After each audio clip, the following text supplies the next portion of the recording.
as being someone in LA who had those entertainment relationships. Mind you, I mean, I was still a little bit younger in my career, so I was still working on building them, but obviously all of this kind of helped.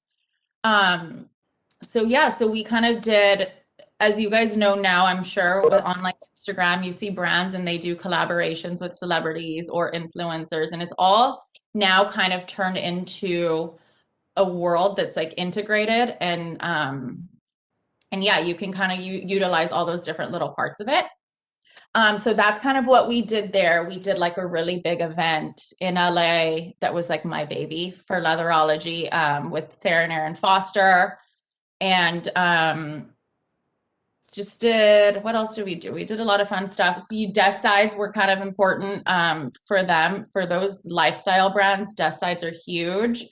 And a desk side, I'm sure you know this, but if you don't, they're quick little coffee meetings with editors, and that way you kind of get your client in front of them.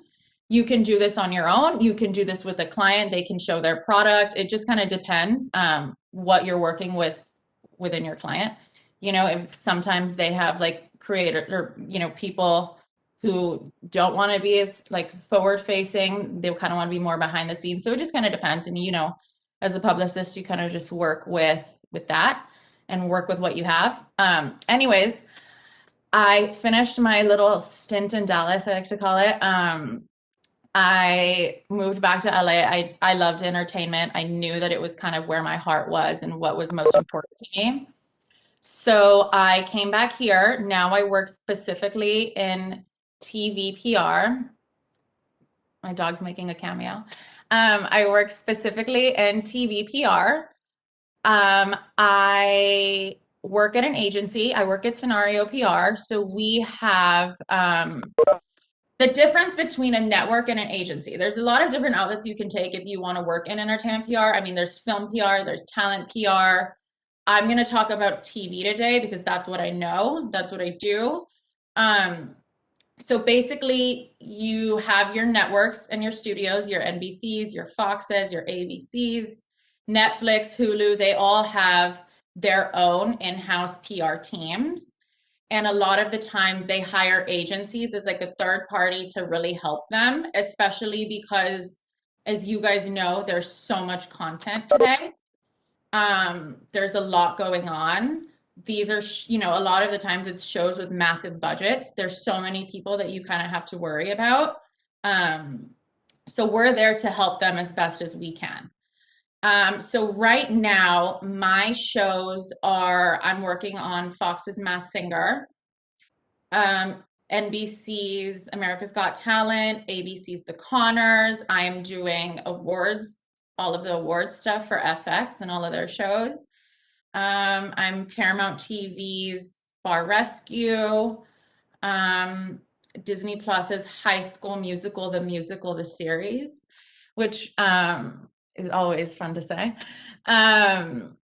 So yeah, a little bit of everything. We're launching a new show in May that I'll be working on May 1st. Right now is a crazy busy time, especially because summer TV's just getting started. We have a bunch of premieres this month. So it's definitely been extra busy. But yeah, I mean, kind of going into I think maybe like I kind of want to walk you through a press campaign for TV. I'm gonna let you know now that there is going to be a little bit of back and forth in this because we're kind of talking about a pre-COVID world versus a COVID world where, now everything is virtual. Once upon a time, I was on the ground and on planes and like back and forth and having these events and, putting them together. And now it's not like that. Now it's kind of virtual and we've had to adjust. And obviously as publicists, you all know that you're just going to have to adjust regardless of what you do. There was a saying to me that I heard once that's really stuck with me, and it's so true. And it says a lot of the times you're learning how to fly the plane when you're already in the air. So I kind of feel like that's what we do a lot of the time. But yeah, so let me kind of walk you through a press campaign for a show. So let's say we're launching a new series. Obviously, your goal is to promote the show's success. There is so much content. You all know this. I don't know if you watch a lot of TV, but if you do, there's probably so many shows on your list that you want to watch. And it's kind of like, okay, I need a subscription to this and this and this and this. There's a lot going on. So that world is very massive, and you need to do exactly what you can to make your show stand out. There's obviously the normal things that you can do. You're going to target your top tier press. You're going to try and get those big pieces, those those flashy interviews. One of the things that you can do is kind of focus on the type of show that you're working on. So, for example, one of the shows that I did during COVID, actually, we kind of started was FX's Dave. Dave has a huge music component. So, going into the music aspect and reaching out to the music editors and seeing, how we can mix that and how we can bring that in, what we can do there to kind of create more opportunities. Another show that I worked on was Miracle Workers for TBS. Love that show. If you haven't seen it yet, check it out. I think it's hilarious. But there's a lot of comedy there, and there's kind of like a little bit of a sci-fi world in there. So, pitching those outlets, figuring out like who are the right people at these, for example, if I'm going to go to Vulture, normally I would go to the Vulture TV editor. Miracle Workers, it's a comedy. Maybe I can go to the comedy editor. Just kind of figuring out who you can talk to, what you can do, what are the little parts of the show that you can utilize. High School Musical, that obviously has a younger target audience. You're going to want to use that to your advantage and hit like the J14s and the 17s and the teen vogues. That's kind of what you want to do. Anyways, so kind of steps into going to this press campaign. You kind of have identified what you're working with. Long lead pitching is important. Again, this goes back to my flying the plane little, what is it called? I don't know what it's called, analogy or whatever. But yeah, going into that. So sometimes you have a long lead time. You guys know long lead pitching, they're always working maybe months in advance. Like if you're doing lifestyle, you're pitching holiday gift guides in June. So if you have that opportunity, amazing. We love that. That's great. Pitch long lead. If not, you're going to really have to focus on, aim for those covers and stuff. Focus on weeklies. People Magazine has a more of a short lead time. Us Weekly, TV Guide Magazine has weeks, has publication or issues coming out every week. So just kind of seeing what you can do there, seeing who on your show you can utilize. For example, some of the shows, the unscripted shows that I work on, like Masked Singer, America's Got Talent, obviously they have their judges panels, they have their hosts. Which one of them are willing to do press? What will they do? Late night talk shows. I mean, they can do daytime, they can do Ellen. It just kind of depends. So I would really try to start pitching for that. Those book fairly quickly too, especially now in this virtual world. It's so much easier to do an interview from your own home. You don't have to worry about flying people in or kind of working with schedules. So that's been a little bit easier. So definitely, trying to make that happen as soon as possible. And then you'll kind of go into pitching your show. You'll pitch tune-ins, you'll pitch reviews. A lot of times you're going to get a screener and you're going to pitch it for review, but it's going to be under embargo for about a month. So just kind of working with production on TV shows to figure out the timing of things, figuring out the most appropriate timing, okay, well, our trailer's ready to go. When's the best time that we can launch the trailer? When can we launch a teaser trailer versus the actual trailer? Looking at timing, being aware. I think that as a publicist, you always kind of have to be aware of what's going on. Best timing. For example, the Oscars were this weekend. Um, and if you don't have, like, I don't know if anyone watched them, but they had the trailer come out for West Side Story. Obviously that's a spot that you pay for and you get and you make happen. But like if you don't have that, I'm not going to just pitch online, like send a press release on Monday morning right after the Oscars, because no one's really going to pick that up. Or Friday when reporters are working on Oscar prep, so it's just kind of looking at timing and all of that. But yeah, and then you kind of jump into press events. Obviously, you have screenings. Is there like a lot of background mute sound? I'm sorry. Um, Again, virtual world, welcome to it. So, yeah, screenings. You'll have a screening for your show. Mostly, a lot of those are in New York or LA, just because a lot of the talent is based there, and that's where a lot of the entertainment media is.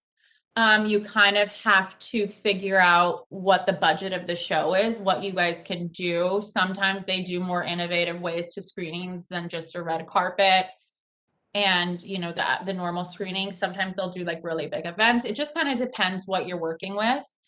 Again, I can go into red carpets a little bit later because that's a whole other beast. And then, are you going to premiere your show at festivals? Am I going to go to South by Southwest, Tribeca, Sundance? Finding those different opportunities for you to promote your show. And then, press kits are huge. Press mailers. If you're not really familiar with this, so basically a lot of times when shows launch, they will put together these press kits. So one of my shows was Supermarket Sweep. We launched that again in 2020. And Supermarket Sweep is like a revamp. And they have their iconic sweatshirts. So like you kind of pick a target group of outlets and editors. Some people have massive budgets where I can send 100 things out. Some people have small budgets where I'm picking the top 10 editors. It just kind of depends. But yeah, we sent, the sweatshirts out. There's one show that I worked on where cooking was a huge part of the show. So we created these cookbooks, very, very, very pretty. We incorporated things into the show. We incorporated some recipes, some original recipes from the show. Who doesn't love a coffee table book? So a lot of fun things like that. It's really just getting as creative as you can. And using those, like the tools that you have available. Do you have talent available? Do you have a big budget? Do you have just kind of using what you kind of can to make it work? A lot of the times, and I've said this before in this conversation, and I will probably say it again because it is the most true thing in TV right now. There is so much content. So there's a lot of shows that are new and they're sexy and they're flashy and they're easy to pitch, or there's shows that are like, Masked Singer, which are just huge.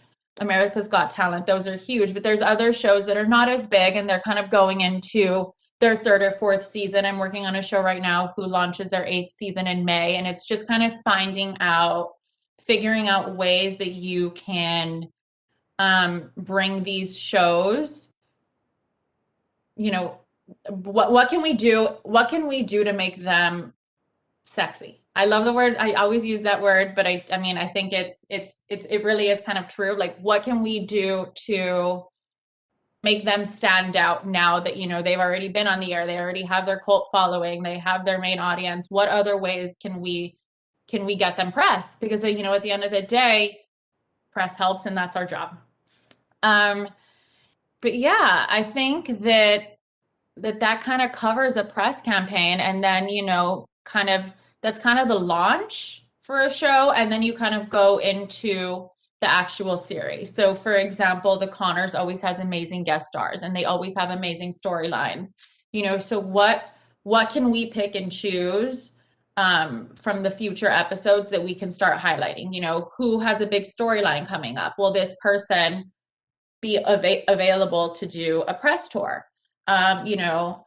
And then obviously we try to make it as easy as possible on the talent, scheduling those right after the other for one day. There's always budgets involved for glam and stuff like that. If we're not doing a virtual world, there's car travel, there's all of that that you kind of have to take into consideration. So yeah, so it's really just using what you have, the people you have, finding out like what we can kind of do and making that stand out. Um, and seeing, who's interested and who's not. And, if no one's interested, you got to make them interested. Um, but yeah, I think that kind of goes into, oh, and then obviously there's awards campaigning. If you have a show that, you might have the opportunity to get some nice little awards for, you want to try for that. There's also teams that handle that specifically. That's another kind of route you might want to take, that just kind of pitch awards. Like a lot of the studios and networks have solely awards teams because there's a bunch that kind of goes into that. There's eligibility requirements. There's a lot of paperwork that kind of goes into making that happen. And then, so now that, for example, now that Oscars are finished, and right now I'm working with FX on their awards pitching. So figuring out, who are they submitting, and then, who is covering awards. Podcasts are huge right now. There's a lot of award podcasts. There's a lot of award outlets like Gold Derby, Awards Daily. There's a bunch of those that you kind of want to get them. It's like a whole fresh new round of press based on, we call it FYC season, for your consideration. And yeah, that's kind of about it as far as like a press campaign. I would say kind of going into some of the things that I've learned throughout my career, some kind of tips that I can share with you, especially in entertainment. PR is not a 9 to 5 job. You always kind of have to be ready. Sometimes you'll be working all weekend. I worked a junket on Saturday. I was working till from 8 to about 3, and then someone from my team took over and went on a few hours after. But it's, you really have to be open to being open to working. And I think that if you enjoy it, you'll enjoy it. Obviously, it's nice when you can travel and you have that little part of, being in New York, and once the day's done, you can go meet up with people for dinner or something. So I mean, there is that nice part of it, but it really is it really is not a 9 to 5 job. And you do have to work hard. There have been so many times where I am working an event and I get home at 11, and then you have to wake up in the morning for another event to cover interviews at 7 a.m. Obviously, it's not always like that. I don't mean to discourage you, but I just, I definitely want you to be prepared. Networking. Oh my gosh. If I could stress one thing, it would be to network. The entertainment industry is small. It's huge, but it's small. Once you're in it, you kind of know who everyone is. You know the people. Now, at this point in my career, I know who the editors are. I know all of my TV people. I have conversations with them quite often. So I kind of have already built those relationships. When you're just starting out, you're kind of going to have to start creating them. It takes a while. I promise you're going to make a lot of mistakes or say a lot of things that are, you don't know if you should say. Is this a dumb question? There are no dumb questions, but you'll probably ask yourself that, because at least I did quite a bit. There's so many moments where I can remember I was like, oh my gosh, I'll still think of an email I sent when I was like, in 2014, and I will still think of that email. It's really not that important, but that's just kind of how I am and where my head goes. But yeah, you're going to make those mistakes. It's going to take a minute to learn. And I would say when you are networking with media specifically, do your research. What are they writing? If you're going to start pitching editors, what are they writing? What is their niche? What do they dislike? What do they, really get on their Twitters, read a bunch of their articles, try to make these conversations as personable as you can in emails. A lot of times, companies and agencies and stuff will do massive email blasts. I'm not a big fan of them. I love working with the media. Always be nice to them. That's another little tip that I can share. I mean, obviously, sometimes you have to put your foot down because they like to, you know, but definitely, always be nice to them, because at the end of the day, they need you just as much as you need them. They need our story ideas, and we need them to write them, and we need them to cover our press, um, our shows, or our clients. But yeah, so networking, I think, is huge.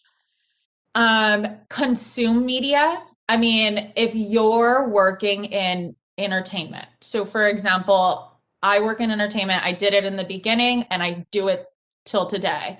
I wake up in the morning, I scroll through Variety, I scroll through all of the trades, Hollywood Reporter, Deadline, what's going on. I have my alerts on. I just always want to be aware, because I think another important thing about PR is being mindful. Obviously, especially, like, a good example is this past year, there was a lot going on. And there had to be a huge shift in, obviously, a lot of jobs, but in PR specifically. What can we do now that aren't able to be on the ground? So obviously that kind of moved virtual. It went a lot to social, these social interviews and stuff like that, because people are on their phones now a lot of the time. So just kind of finding different ways to, um, yeah, to just kind of get your clients out there. I already lost track of what I was talking about in the beginning, but be nice to media, consume media, know what's going on.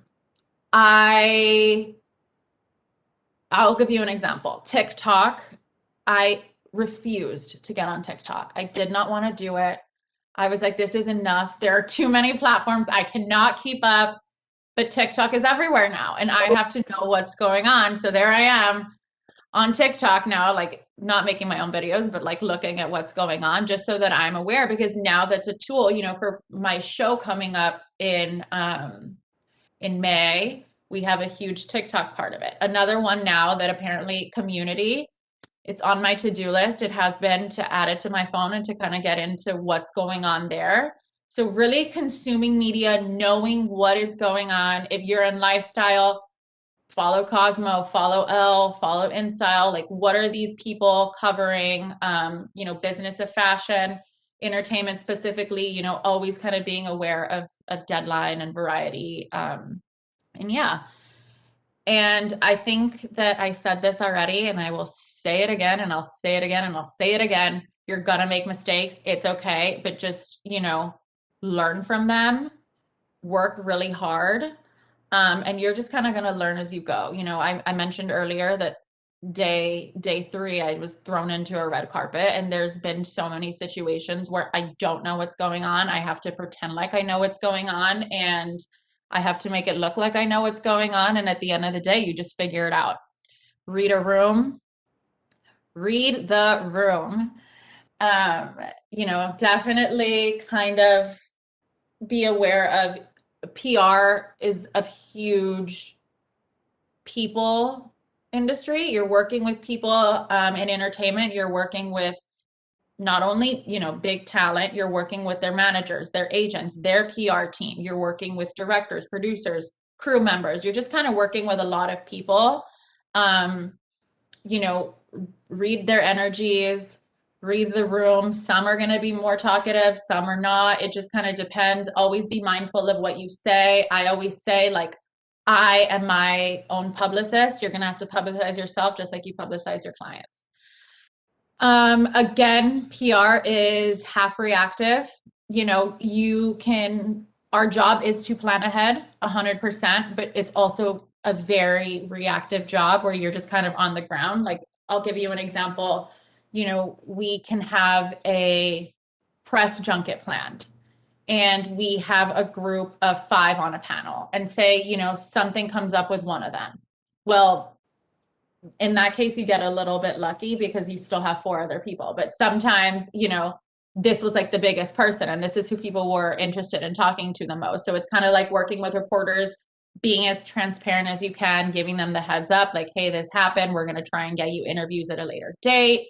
Reworking schedules, say I have somebody on Fallon one night and they have to drop out. Okay, well, what other shows do I have that I can kind of bring someone who's probably, a bigger name that has something to promote, that has something available? What can we do to kind of help them? Because it also causes issues for them. Like, what can we do to work together to fill these slots or to not lose a huge press hit like that?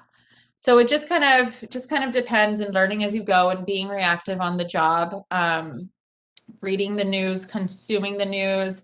I have one rule. It is one of my most important rules: never drink on the job. I feel like in entertainment, there's a lot of events and those things are always kind of going on. Don't do it. Always kind of be aware, be on, be nice, just be smart, think for yourself, think for your clients, but really just kind of, think about the way that you're presenting yourself. Because again, networking is important and you always kind of want to put your best foot forward. But I think that that's kind of it for me right now. Do we want to jump into questions? So I want to just first say that I am also a big proponent on not getting on TikTok, but I am on TikTok because you have to be on TikTok. Oh, I told myself for the longest time, I'm not going to get a TikTok, and I didn't do it, didn't do it, didn't do it. Finally, I felt like I wasn't catching up with the job because the job Yep. requires you to like see what's going on and stuff like that. So we do have plenty of questions, so I hope you have time to answer all these. I'm going to pass it Yeah. along to Sure. Kat, and Kat will go ahead and start asking questions from some of the students. Cool. Okay, so our first question is from Sophia on Instagram. What would you say is the biggest factor to make a campaign successful? What is the biggest thing making a campaign successful? I mean, at the end of the day, press. You need press. So really just figuring out how you can get that press. I think that a successful campaign in entertainment, the way that I look at it is you're working for these networks and these studios, and they have people on the top, and they want to see their show highlighted in the New York Times. They want to see an LA Times piece, they want to be on USA Today. They want to see all of this coverage. They want to get people talking about it. I think that if you have a show with great writing, the writing kind of tells the stories for you, and you can kind of pitch those stories and work with reporters to just kind of create amazing, amazing stories. For example, there was one show that I did on TNT called Chasing the Cure. There was a huge health component to that show. And, we had a really beautiful piece on Glamour about one of the people that were featured on the show. And she just kind of like was going through a medical condition, and it was just like a really beautiful piece. So I think that those meaningful pieces bring success to your show. I think getting people talking in a good way about them is really key. I hope that answered your question. Okay, and our next question is from Brandon. Sorry, you guys are asking so many questions. That's so great. Okay, so Brandon's question is, which do you find more difficult, starting a show from scratch, like season 1, or maintaining a large project, like something in season 12? Definitely season 12. I starting a show is always exciting, especially if you have great talent, on the show. Sometimes it gets a little bit difficult because sometimes talent doesn't want to do press, which is fine. But I think that you really have to dig into when your shows are on air for so long, you really have to dig into different ideas and different angles because if you're going to get a cover of a magazine. So like recently I was talking to an editor about getting a cover and he was like, I need an angle. Like, I love the people on your show, but I need like something new. So it's really just kind of brainstorming, like, what can we do to get this cover and to make this happen? One of my shows right now they're celebrating their 200th episode milestone. So I was like, we need a cake. Get me a cake, get me a photographer, get me something on set. Like, can we get press on set? Normally, that's a huge thing. Press loves to visit set because it's great visuals. Right now, it's a little bit difficult, but it's just kind of finding those little things. And sometimes it's a little bit tricky to do. So I would definitely say that one for me. And the next one is from Melissa. Does your firm encourage host/judges of a show to tweet about their show? I think that you'll find that a lot of talent is willing to tweet um, about their shows. For example, America's Got Talent is huge. They have a huge social platform. Terry Crews, who's the host of that show, I mean, every time I do an interview with Terry, like he's just so excited. Um, and you can really see that shine through. And that's why, they're always super engaging. Heidi, Sophia, like they're all very engaging on their Twitter. Those are not things that I personally have not asked them to post on anyone to kind of post on their socials. Sometimes people do. There might be technicality sometimes where you kind of have to. It just kind of depends. Each show's different. But I think you'll find that if the talent is excited about the show, they will kind of go and do that on their own. And the next one is from Marissa. It seems like right now there's much competition in the entertainment industry, especially considering the heightened use of technology during COVID. How do you, as a specialist in PR, identify and combat competition? That is hard. I mean, and again, it goes back to what I said earlier of like there being so much content, and it really is finding the ways for your show to stand out. Um, and a lot of times sometimes there's nothing to pitch. And sometimes press just, doesn't like your show. They don't want to cover your show. And you have to keep your client happy. So you have to figure out ways to do that. Um, you know, I'm trying to think of like an example that I can give you. Um, okay, so for example, America's Got Talent. Obviously, it's a difficult example because that's such a big show and people love that show. But one of the ways that we can kind of go out of the box is doing contestant press. We have contestants from all over the world.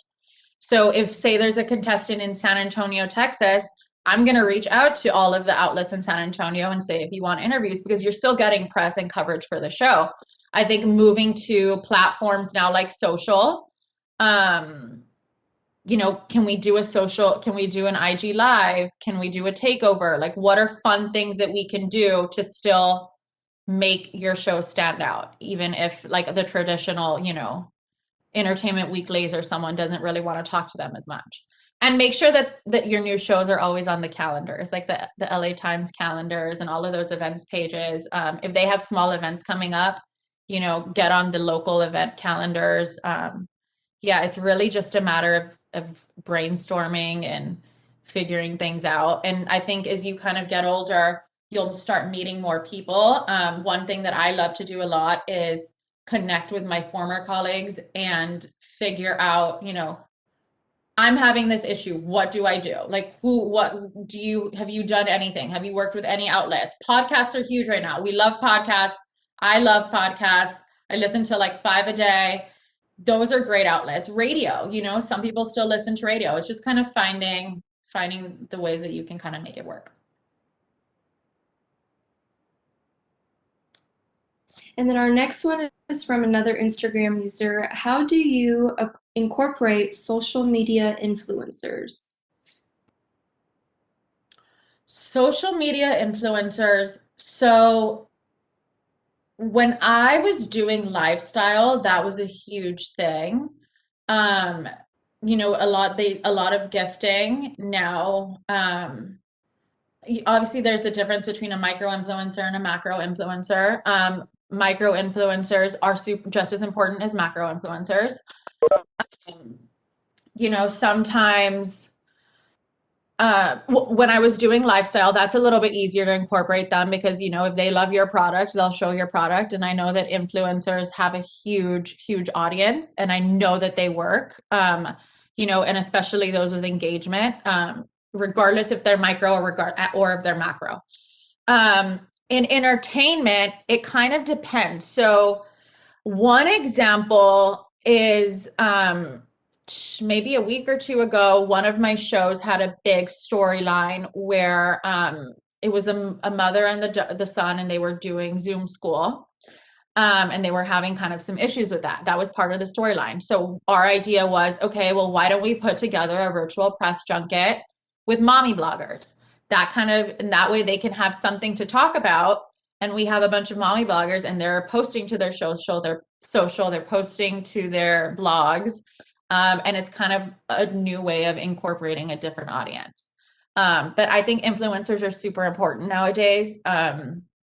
I just think it's really important to find the right type of influencer. I think that if it doesn't make sense for the show, it's going to come through, and I think that it's kind of a waste at some point if it doesn't make sense. But yeah, that's one example that we actually just recently did.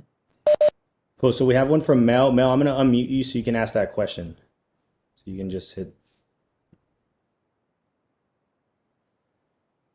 Yeah, so my question was regarding the Connors. I know after the whole cancellation of Roseanne, um, how how important or how did PR actually help the Connors kind of revamp and kind of get past that situation?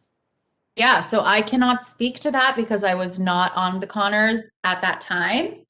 Um, I just joined this year, 2020. So I've been on it this past season. Um, but I mean, really, the Connors is a great example of a show that has amazing storylines. And I think you just kind of really focus on that, and you focus on the work that's in front of you. I personally, don't like to go back to talking about things. That's not something, and I know that I'm sure, the cast members have great stuff to work with. They don't really want to talk about it either. I think, media kind of understands that. Um, Again, I don't know that they don't want to talk about, I mean, they're excited about what the work that's in front of them. But to speak on all of that, I can't, because I don't know. I wasn't there during any of that. But right, they have some great stuff, and they're excited to talk about what's going on the show right now. Okay, and the next question is from Virginia. What was one of the most important lessons learned while doing red carpets? Red carpets are a beast. Um, a lot of fun. What is one of the most, oh, I'll give you a fun one. I love doing red carpets. I am 5'10". I love doing red carpets with people who are tall, that I can hide behind because you're always kind of in the background of a random interview. That's just a fun little one. What if um, really just kind of getting outlets that are going to cover these red carpets and ask questions about your shows. So for example, like that we did the L Word for Showtime, getting those LGBTQ plus outlets on there, because they're going to ask engaging questions, and you want them to talk about the show and the series, that's kind of coming up, and versus outlets that like don't really have anything to do with what's going on, that just kind of want to cover the carpet because it's a flashy thing. Going into red carpets though, there's kind of a lot. I'll walk you through the process a little bit because I know I didn't touch on that too much. So what we'll do is I'll talk about a premiere carpet versus like the Emmys because that's there's a lot that kind of goes into that from like the security to the production to like, I mean, is it going to be tented? Is it not? Is it going to be air conditioned? Is it not? Like those are little things that you kind of have to think about. The production team worries more about it, but you have to be aware. But anyway, so a premiere carpet, you kind of after you find your venue, how big is your carpet? So say I have a 50-foot carpet. That's a pretty big sized carpet. How many outlets can we fit? How many broadcasts can we fit? How big can our photographer pit be? And then you kind of run into, so if I was going to do a carpet right now, I would have my photographers in the front. You have your talent coming in, arriving, taking the photos, and then you'll place your like ETs, your extras, your access, all of the bigger national broadcast outlets where they'll do those interviews. And then you'll go into your print and online interviews. Obviously, you kind of tier them out. Top tier goes first, and give them like crews will need more space than the smaller ones will. Sometimes you'll have to pair them together. Like if I'll pair like People and Us Weekly and Parade, and they each get one question. Sometimes talent will only do one outlet, or they'll only do two outlets, and then they'll walk off the red carpet. So you kind of have to manage that. And I love to be super transparent with media. I think it's helped so much in building those relationships. I think they appreciate it. So just kind of letting them know, like, hey, we have these people on here. You're probably not going to get all of them. And then it's just kind of a system of like each kind of publicist. A lot of the times talent has their personal publicist, but if you're kind of running it, you're just kind of making sure that it's kind of running smoothly, and covering your different bases. So sometimes we zone them. If they're smaller carpets, we can each just take our own person and walk through with them. Hide your face as much as you can. Never look upset because you're going to be in the background of something. But yeah. And our next question is from Lauda. She asked, what advice would you give to those in PR who are about to step into the entertainment industry? Network. Definitely network. I mean, again, especially in the beginning, work hard. Really just work hard. You're gonna go into it doing a lot of things like clipping and like finding coverage for your clients, finding stories. I mentioned the creative part of it, but really, go, and especially, you all are young. You guys know what's going on versus people who are a little bit older. Like, again, how I mentioned the TikTok thing, like you guys know what's going on. Use those tools to find new ways to kind of bring ideas to the table. I think if you have an idea, share it. You guys help just as much as you. Everyone on a PR team, I think, is extremely important. Network as much as you can. I'm sure you guys have probably heard this, but on your resumes and your cover letters, just kind of make sure that it's pertaining to the job that you're applying to as best as you can. Get on LinkedIn, see if there's anyone that you know or that you kind of went to school with, or like, I mean, even if there's an editor or if there's someone that you want to talk to who owns a big firm, shoot them an email, shoot them a LinkedIn message and say, hey, would you have time for a quick, I mean, right now I know things are virtual, but like, would you have time for a quick virtual coffee? A quick 5-minute chat. I mean, and it can be short, but just kind of get in front of them, and use the tools that you can. Do not be afraid to reach out to people. Sometimes you'll hear back, sometimes you don't. That's completely okay. Sometimes I answer and sometimes I don't because I haven't gotten to it and then I forget, and like, feel free to follow up. I think that's kind of important too. And what else can I say about that? Yeah, I mean, I think networking is important. Obviously, sometimes, you don't have those opportunities, but, I think that if you see a job posting online and you really want that job, get on LinkedIn, find emails online, figure out ways that you can email these people and say, hey, I really want to be a part of this. Why? Tell them why. Keep things short, especially in entertainment. Like, sometimes my pitches are like, hey, I have this person. What do you think? Like, hey, this thing's coming up. I mean, keep them short because to be honest, like people aren't going to read. I don't know if I should say that or not, but they're not. So, keep things as concise as possible. Um, and yeah, but don't be scared to reach out. Honestly, I did it so many times. So many people have not answered me, but really try. What's the worst that can happen? Someone doesn't answer you. Best thing happens, someone answers you, and it can lead to a great position or a great opportunity, or a friend of theirs who is looking for someone. So yeah. And our last question is actually my question, is in regards to crisis management, how would you handle the whole Demi Lovato versus, the Froyo shop? I'm really interested in your take on that. Oh boy, let me think about that one. Um, my advice, client, Demi Lovato or the Froyo shop? I would say Demi Lovato. Okay. Um, I am not a talent publicist. But I think how would I answer that? What would I do? To be honest, I don't think that I'm not saying that I thought she was wrong or anything like that. I'm not picking sides on that one. I love me some Big Chill and I love me some Demi Lovato. So, I am not picking sides, but I do think that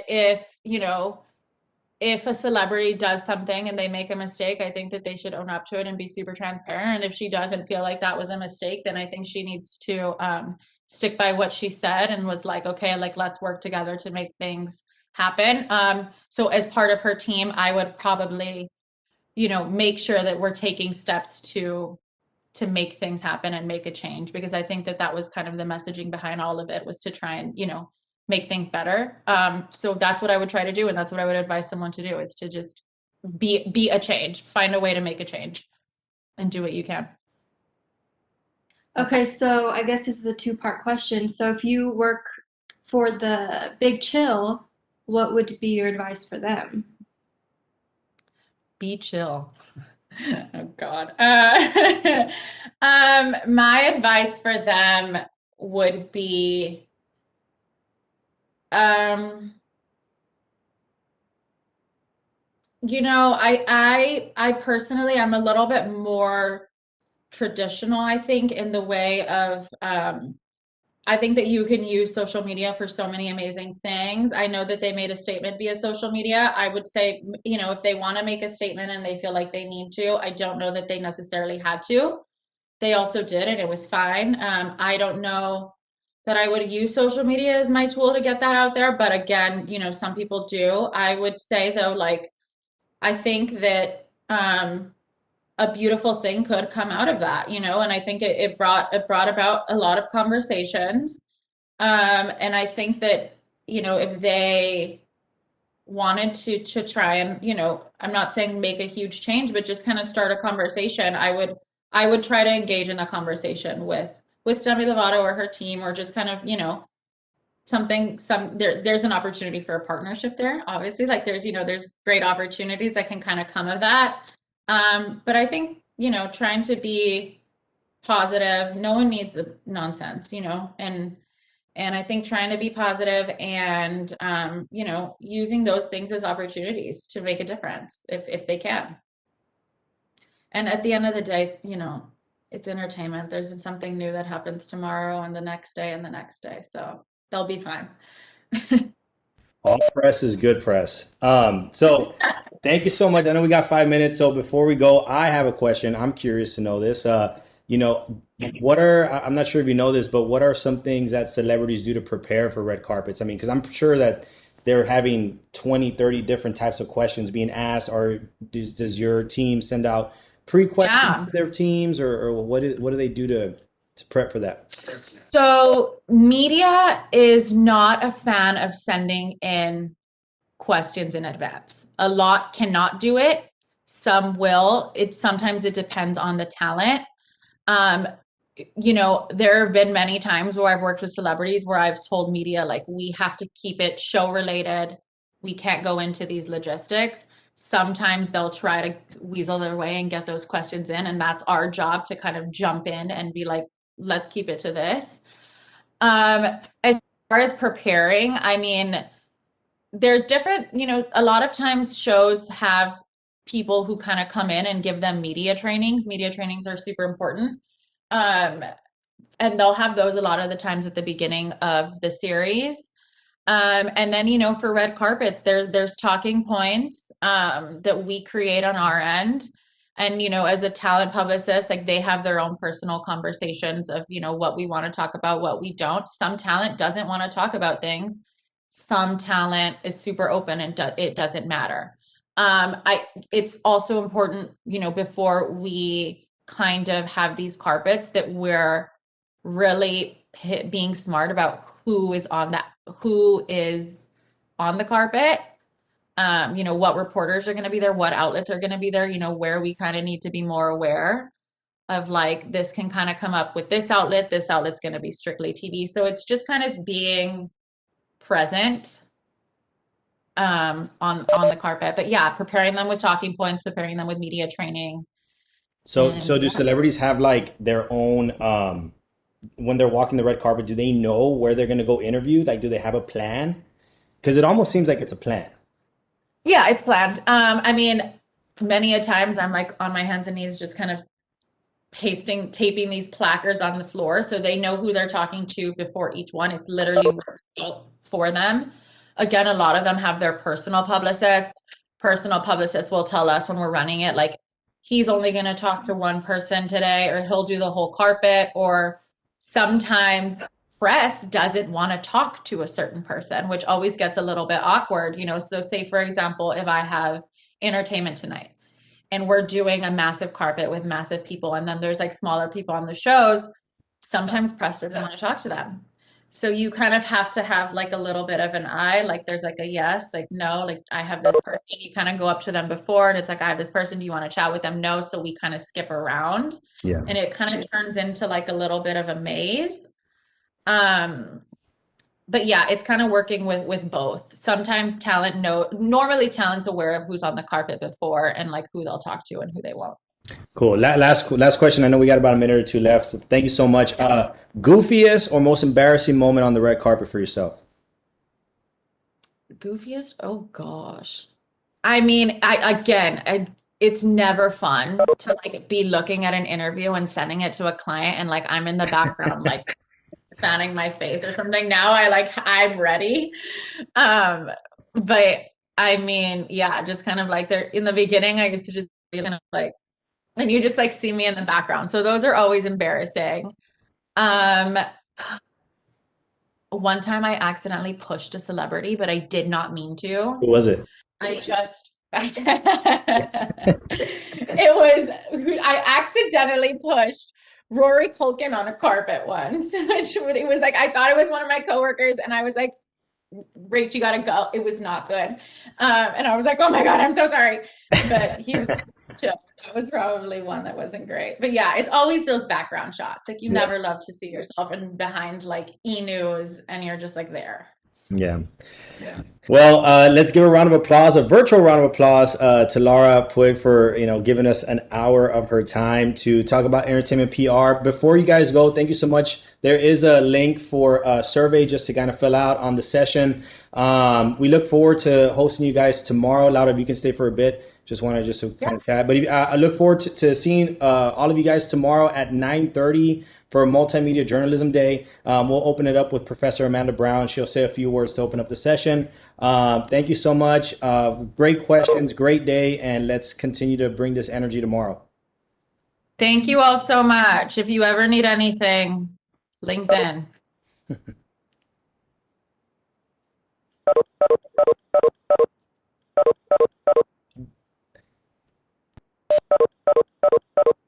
Need coffee.